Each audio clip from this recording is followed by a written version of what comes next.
With Mark Stone and Zach Whitecloud apparently back in the VGK lineup, how will they fit in when the Golden Knights meet Winnipeg in game number 1 on Tuesday night? You're Locked On Golden Knights, your daily podcast on the Vegas Golden Knights, part of the Locked On Podcast Network. Your team every day.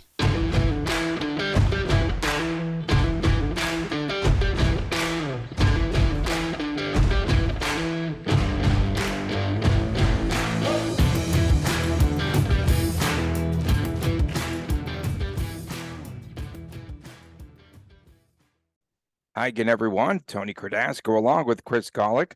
I come to you from Las Vegas. Chris is in Reno up north today, and we are brought to you today by HelloFresh. You can skip trips to the grocery store and count on HelloFresh to make home cooking easy, fun, and affordable. That's why it's America's #1 meal kit. Go to HelloFresh.com/NHL60. Use the code NHL60 for 60% off plus free shipping. So, Chris, we wanted to first of all get into welcome from Reno, by the way, and we wanted to talk about Stone and Whitecloud on the ice, full contact over the weekend, which is really a good sign for the VGK. But what will their return mean for the Golden Knights? Who stays in the lineup? Who departs? And I think that Bruce Cassidy, depending on the health and how things react there with the back of Mark Stone, I think that, he wants to keep Stone in the lineup, but he also has alternative plans, right, for this lineup. Yeah, I think that's pretty fair. I mean, there's a few ways that they're going to attack the lines right now. And let's start with Mark Stone. Mark Stone has been cleared for contact. He's been cleared for game activity. Is he most likely going to return? Probably. But what we don't know is how Stone is reacting right now. We don't know exactly what the team doctors are saying. We don't know what McCrimmon is saying about, maybe prolonging his recovery just a little bit more to wait and see what happens. The continuation scenario, if you will, maybe the plan A could possibly be, this is just a hypothesis I came up with last night. They're practicing with Stone right now to see how things go, and they might do the same thing, at today's practice, depending on what they decide, or tomorrow. They might wait and see how the first game goes. If VGK wins, no Mark Stone for game 1. If VGK wins, no Mark Stone for game 2. Now game 3. If VGK loses, maybe then we see Mark Stone come back in game 4. Maybe they see if they can beat Winnipeg without him, so to speak.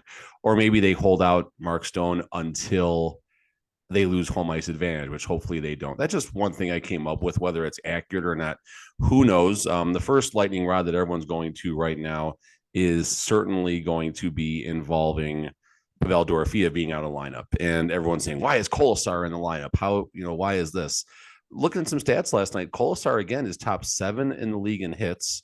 And of the people that are in the top 10, he slots in right around 7th or 8th as far as total points scored. So Kolesar's game isn't sexy, but he needs to be in the lineup, at least for right now. If you want to split hairs, if it should be him or Bluger in the lineup, I'll certainly give you that argument to have another defensive-minded center in the lineup. But if the argument is Dorofeev and Kolesar, Dorofeev cannot cut it on line 4 in the story. So Phil Kessel will move up to the second line with Smith. How does he get promoted in this? How does he get promoted? Well, you know what? I was looking up some stats here. Okay, so Kessel, 96 playoff games, 34 goals, 47 assists, and a +21. End of story, right? Mic drop right there. And so Kessel could only play the right wing position, right? And so they move him up, and I think that they would have to put Stone on a pitch count, but I don't like them breaking up that third line. Amadio, Stevenson, and Stone. I'm not feeling the chemistry right off the bat. So there's a couple things. If let's assume game 1, these are the lines. So Amadio, Stevenson, and Stone is the third line.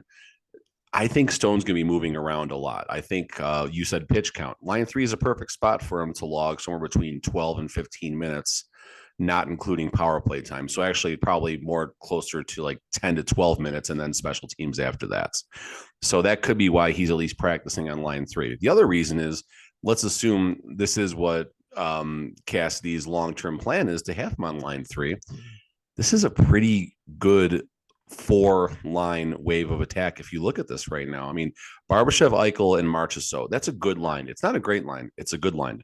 Smith, Carlson, Kessel, that's a good line. It's not a great line, but it's a good line. Amadio, Stevenson, and Stone. Remember, Stevenson is Mark Stone's center.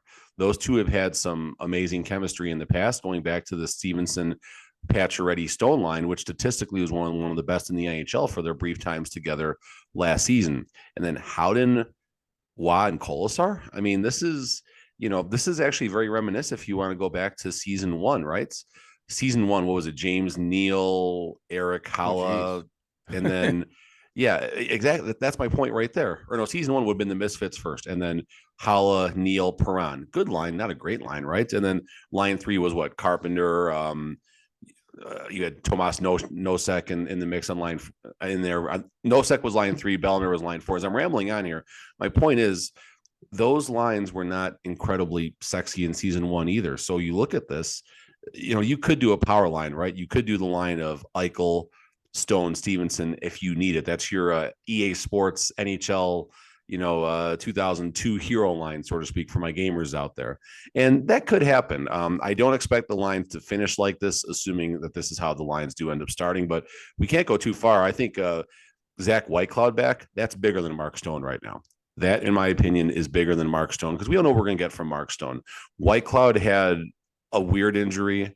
Thankfully, it was not a terrible injury, so they sat him. They probably took a very reserved approach with Zach Whitecloud. He may have even been able to play a little bit sooner.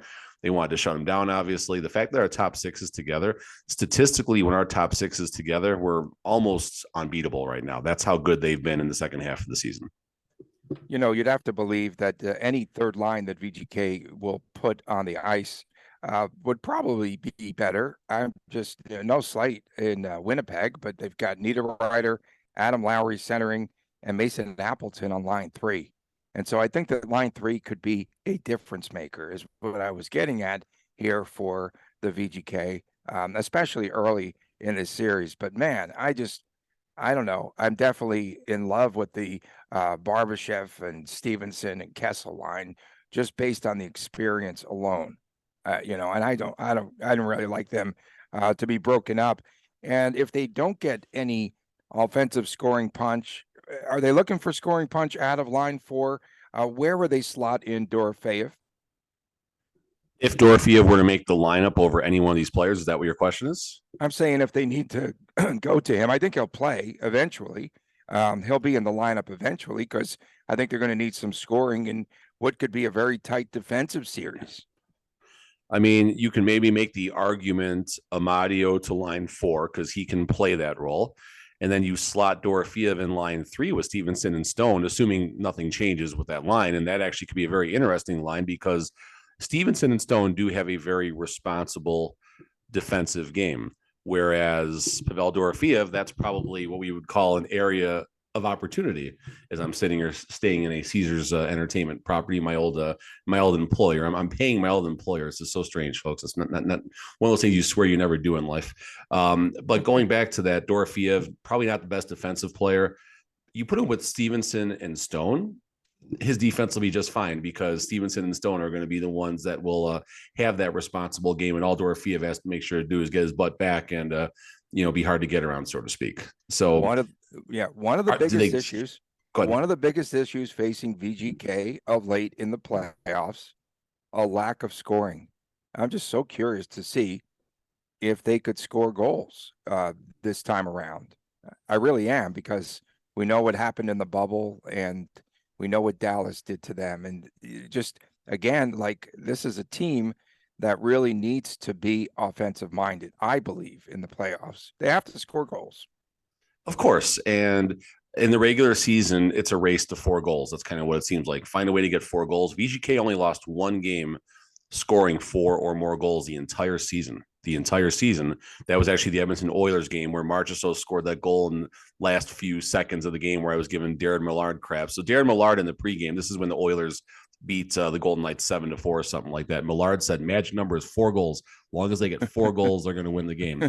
They score with like 38 seconds left, whatever it is. And Millard was actually in the booth right above me in the press box. So I turn around like, Millard, this is your fault. You jinxed him by saying they got to score 4 goals. And he's like, hey, you actually listened to the pregame. So, I was proof that someone listened to the pregame show. But my point is, I think 3 goals really is the number come playoff time. It's going to be a much tighter game. There's going to be a lot tighter checking. There's going to be less power plays. That's just kind of how that whole thing shakes out. So we'll just have to wait and see exactly, what happens, but find a way to get 3 goals, and win or break even on the special team side. That's certainly one of the few recipes, to success for the playoffs.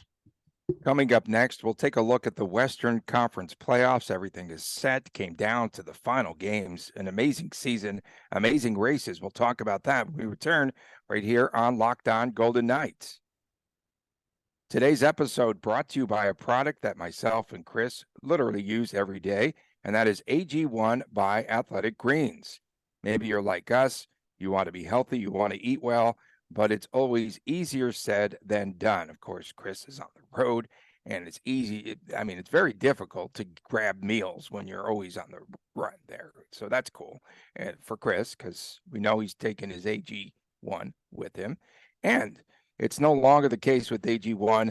With one delicious scoop of AG1 and a glass of water each day, you are absorbing 75 high-quality vitamins, minerals, whole food source superfoods, probiotics, and adaptogens to help you get the day started on the right foot. The special blend of ingredients supports your gut health. It definitely helps your nervous system so we don't sway back and forth during the show like Bruce Cassidy. Your immune system, your energy, your recovery, your focus, and aging, all those things. And it can be very hard, and it's very expensive to keep track of all the multiple vitamin supplements and vitamins, not to mention how hard it could be on your stomach. Right now, it is time to reclaim your health and to arm your immune system with convenient daily nutrition.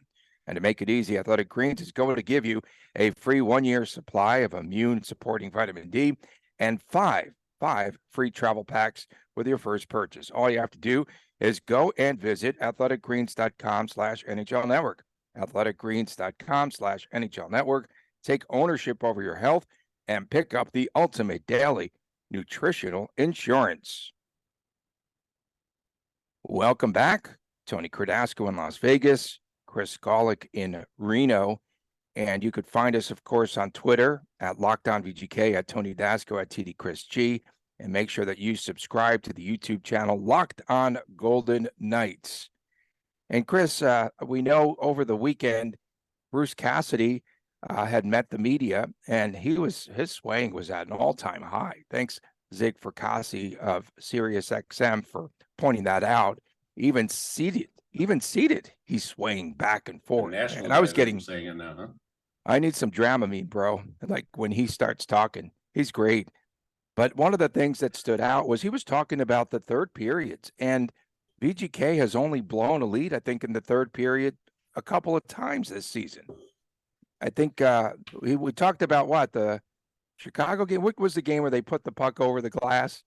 They were going through. Yeah, I do know the game you're talking. It was Pietrangelo. Oh, sorry. It was Pietrangelo that did. I do remember the game because I remember our Twitter lighting up in that. Chad, one of our friendly, loyal listeners who loves to trigger me, especially if the Golden Knights lose a game, and he does a great job at it. But I will say, Chad, if you are checking this out, you steer the path. I give you crap. I give you dumb memes after a game, the clueless girl, from Alicia Silverstone yawning and stuff like that when I get annoyed by you. And you just keep coming in a very respectable manner. So props. I enjoy the up and back with you. But it was that, I can't remember the specific game. Might have been the Blackhawks game late where Pietrangelo sent over the glass, and Chad kind of got me going a little bit. So yeah.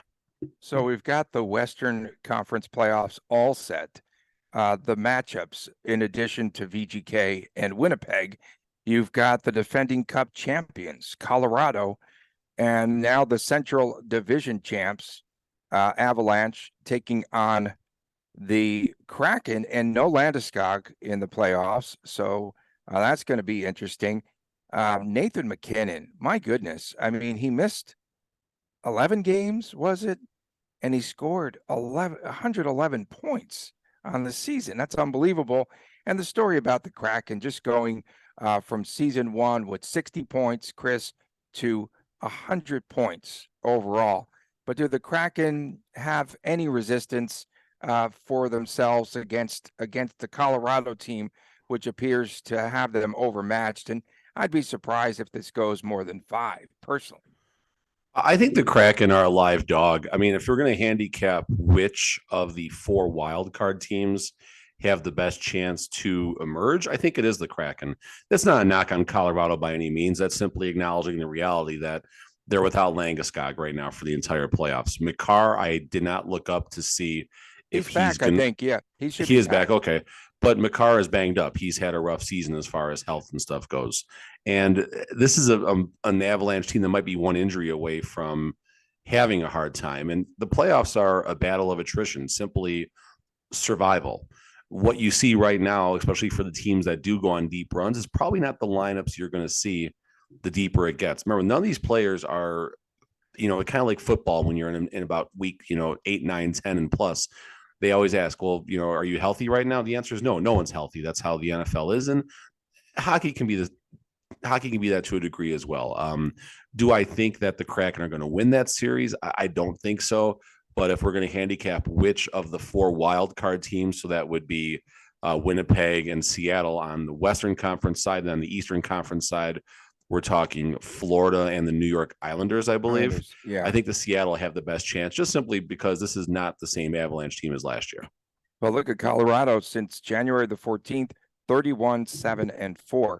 I'm just blown away at that all these teams in the West kept pace, especially from the All-Star break on. I mean, the race was amazing. It was VGK emerged with all the injuries, using 5 goalies and everything else. I mean, right. That tells you something right there about this team when they're fully healthy. Yeah, it should be interesting. And for the Kraken, 620 goal scorers this past season. So congratulations on year 2. It was the biggest leap for an expansion team in its second year. I'm sure they'll get a banner. Dallas against Minnesota. And the story for Dallas and Pete DeBoer, the scoring of Jason Robertson. And we know that Minnesota will not have Joel Eriksson Ek in the lineup. And I think that this becomes a real interesting, probably out of the 4. I think that this could be the most evenly matched, I believe, in the postseason. Max Domi, I think he could turn it on to the postseason for Dallas. You've seen this before. And that was a great pickup. And Matt Boldy, I can't, we have to talk about him a little bit too. The way that he has, especially in the second half of the season, led the Minnesota Wild 31 goals this season. He's been a surprise. Yeah. I mean, Boldy, going back to my card collecting, he was a player as the season was starting that people were targeting. He was one of the more collectible young guns, if you will, from Upper Deck for my business that I do. And now, 30 plus goals and what he's accomplished. He's not Calder eligible, unfortunately. Otherwise, he might have run away with it. His Calder eligibility was actually last year, but not to say he didn't have a great second sophomore campaign. I want to say Minnesota. Like, I like Minnesota, Marc-Andre Fleury, the storyline there. Taking Joel Eriksson Ek away from Minnesota, adding Domi obviously to the mix in Dallas, along with who can forget Dadonov. Dadonov quietly, did not do a whole lot in Montreal, but he did do well. I think he got close to double-digit goals since his arrival in Dallas. Don't quote me on that, but if someone wants to fact check me, I think I'm pretty close there. You got the storyline of, I don't know if Dallas and Minnesota have played in the playoffs or not yet, but the storyline of the old North Stars going down to Dallas, and now you got the new team up in Minnesota, so you got that storyline. But DeBoer, there's something about Pete DeBoer when he goes to a new team. Took the Sharks to the Stanley Cup final. Took the New Jersey Devils to the Stanley Cup final. His first year with the Vegas Golden Knights, we went to the conference final, or the equivalent of however they did in the bubble. I forgot the exact way, but it was the Final Four. Now he's with a very high-power Dallas Stars team with a lot of talent. So they're definitely going to make it out of the first round, I think, and we'll see if DeBoer has one of those runs in it. But I think it's going to be a close series. But I think Dallas gets there in 6. You got Fleury and Gustafson for Minnesota. You've got Jake, which is Ottage. interesting. Yeah. And if Fleury doesn't respond, obviously they're going to take him out of the mix there pretty early. Donoff, of course, did not score double-digit goals, just 7, but 26 assists. Yeah, but not in too many games, though. Not in too many games. 73. You mean with Dallas, of course, not very many games. Okay, fair enough. So maybe he got double-digit points. I don't know, but either way, he'll be in the mix, and he will be a playoff contributor for that team. He's their Kessel. The LA Kings against Edmonton. Such an interesting series because we would expect to see fireworks in this series. However, we could see a very tight defensive series out of the Kings in Edmonton. What's going on here? I was expecting to see 7-6 finals, and now I think they'll be in the 3-2, 4-3 range. So really fast here, looking at the Edmonton Oilers, Los Angeles Kings games this season. April 4th, Edmonton wins 3-1. Okay. March the 28th, Edmonton shuts out the Kings 2-0. But we're queuing in on Edmonton's goals right now. There's one more game. Where is it? I know I saw it earlier. All right, let's go backwards. Early on in the season, okay, here we go. The Kings beat the Oilers 3-1. And then I believe the Kings also beat them 6-3. So the first thing I key on is the fact that the LA Kings have not allowed the Oilers to score more than 3 goals. And down the stretch, they only got 2 goals, I believe, as far as with the goalie in the net. I believe they were empty net scenarios for the other goals. But point being is the LA Kings have some type of system in place, if you will, to minimize the scoring attempts, or at least to keep the Oilers off the board, more than what other teams have been able to do. Of course, the Golden Knights are a part of that mix as well. Quick look at the odds here. The Oilers are -215. My pick is the Kings, actually. My pick is the Kings in this series. I think it's going to be the Kings in 6 games. And I think the Kings have found a way to slow up down that high-powered offense. They found a way to manage that power play as well. They're still scoring, but they're not scoring on the Kings nearly as often as they're scoring on other teams as far as the power play goals. I think Fiala should be coming back, if I'm not mistaken, as well. Think he's back. Yeah, so, the Kings are a very live dog in that series, and I think the Kings, just given Edmonton's history, I don't believe in the coach of the Oilers as well. I don't believe in the Oilers as an organization to figure it out. Now, I have said this many times. I know I'm going kind of back on what I've been saying. If their defensive game keeps up, what they've been doing, I still will say the Oilers can walk over the entire NHL. But just something, the weird hunch in me thinks the Kings are going to figure out a way to slow down the Oilers enough. And, they might win a couple games 2-1 if Korpisalo or Copley can, probably Korpisalo, can keep, the high-powered offense slowed down. So you're saying Korpisalo over Copley? I think so. I think his measurables are a little bit better. He's had a better playoff run in the past as well. Okay. The Kings, the coach is being very coy about it. The media, of course, is trying to get something out of him. I think it'll be Copley. It'll be Copley, right? I mean, he's been the go-to guy. No, really? I don't think so. And you've got that 1-2 punch with the Kings, Fiala, and Adrian Kempe had a really good season for the LA Kings. Kopitar, you got Drew Doughty, you got so much veteran leadership. I mean, it's going to be tough. It's going to be tough on the Oilers. It really is. We also have to recall, like a season ago, when the Kings were very good on the road. Okay. So that is something that will be a key. Can they continue to play well on the road and road? And the games? Kings took the Oilers to 7 games in round 1 last year. 7-game series. Jonathan Quick was fantastic against them in that series too, defensively. So there's will the Kings win this? I don't know, but they're a live dog. They are a very live dog where everyone in the NHL might be looking past the LA Kings because it's the Edmonton Oilers right now. Coming up next, the fish that saved Vegas. I'm leaving. You do this one by yourself. It's a goldfish. You're the one that wanted to talk about this. I'm done. We'll return with more right after this on Locked On Golden Knights. Welcome back to Locked On Golden Knights. Tony Cardasco in Las Vegas today, and Chris Golick in that spacious room in Reno. Last time I stayed at a resort in Reno, there was like a clown's mouth up there, and like I don't know, it was Circus. I'm at Circus Circus right now. You are? Uh-huh. Wow. I'm at And they Circus Circus changed the now, and then decor? going to Silver Legacy later today. Actually, to stay. I'm switching. Seriously. So they changed the decor though, at least. That's pretty nice. I mean, I Yeah. think clowns in the hotel room themselves would be kind of creepy. People get scared It of was clowns. and creepy. Yes, it was I don't know how I creepy. landed. I was watching. Okay, so I was trying to take a nap because I almost missed my flight yesterday. First time ever in my life. I thought my flight was an hour later, and not that I recommend this, but doing about 100 miles an hour on 215 to make sure I can catch my flight and get to the airport on time. Pardon me. Where was I going with this? Some I don't know. circus Just clown. Oh yeah. So I had on my fast. TV as I was trying to take a nap, stupid MTV show called Ridiculousness or something like that, and it's kind of like just showing people doing stupid things. And one of the segments was clowns scaring people. So Circus Circus, that was the closest I got to clowns yesterday.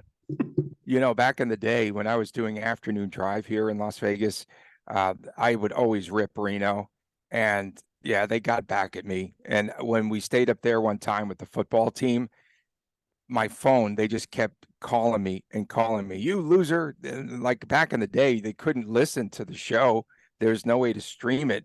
But a lot of the folks in Vegas had told them that I was ripping all the fans and the team and the city, most of all the city. And then they just started calling. I had to take the phone off the hook. So, but I like I've Reno. I mean, had all this love from all different areas, man. It's just great. I like Reno. I come here Affection. for the bowling tournament every 2 or 3 years whenever it's here.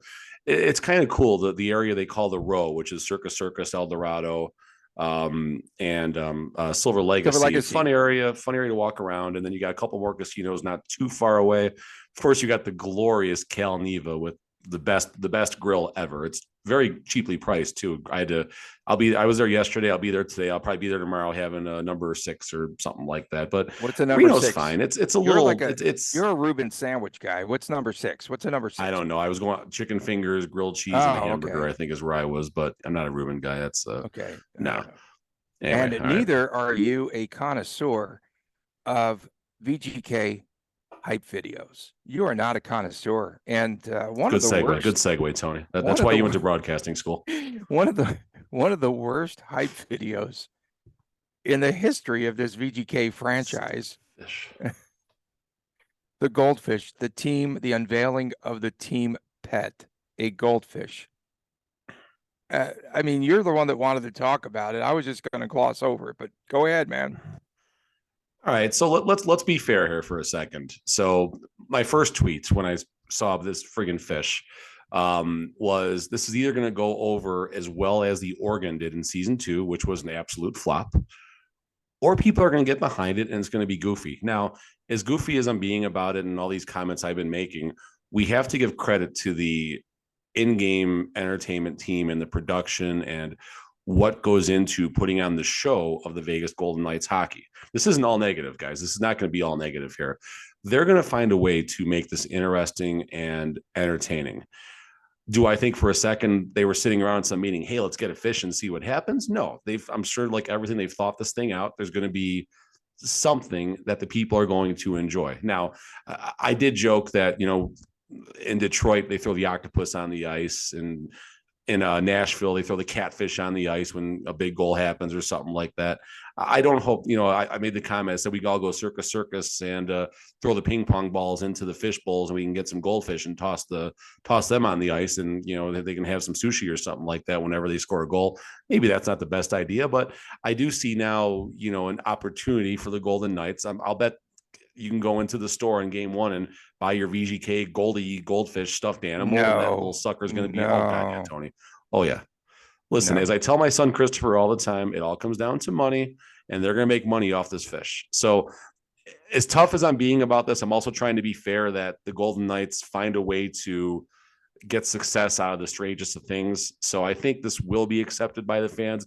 It's already being accepted by fans. This is kind of a shot at the whole Connor Bedard thing, all the teams tanking as well. So now we're tanking for goalie. We got to tank for goalie. So I get it. It's fun. And, get behind the Golden Knights and what they do in these situations, because they do a lot of good things. They really do. How bad was the acting in the video? I want to talk about that. It was not good. Listen, here's what I will say on a serious note. Why the, I can't swear on this because we'll get in trouble, but why the HE double hockey sticks? There you go. We'll get a hockey reference in there. Are we having our best players? And I'm sure that wasn't a one take thing. I'm sure it took them a little while, didn't take them all day or nothing like that. But this is playoff time. This is not the time for this nonsense on a serious notes. You want to do this video 3 weeks ago? Fine, whatever. Having the team doing things, I almost said something I shouldn't have, doing weird things like this right now, I don't agree with that. If there's one thing I am going to be serious about with this whole fish situation, that's it right there. It's fun. I get it. And the VGK videos are fun that they do. And they've done some amazing ones. The Little John one. The Saved by the Bell video, the Little John video, the Saved by the Bell, video. That was a great video. They did a Happy Days one as well. Happy Days. That was the one. Yeah. Those were all great videos. The one that was not good was Foley. And oh my gosh. Oh, Jonathan Marchessault and the Noise. Dumb and Dumber. Oh my gosh. But that was at the start of the season. That was so bad. That was so bad. It was at the start of the season. It was at the start of the season. It's fine. Whatever. It sells. People like that stuff. Why are we doing this video on probably April the 14th or April the 13th or whenever they put it out there? That's the question that I'm going to ask right now when there's other things these guys could be doing, whether it's on the ice or off the ice or simply being home with their family instead of recording a video about a stupid fish. I know the original idea with Foley and those other two misfits was Foley feeding them grapes at the vineyard. I think that's the one that didn't make it. That was close, but Do you know who's played the most games, playoff games for the VGK?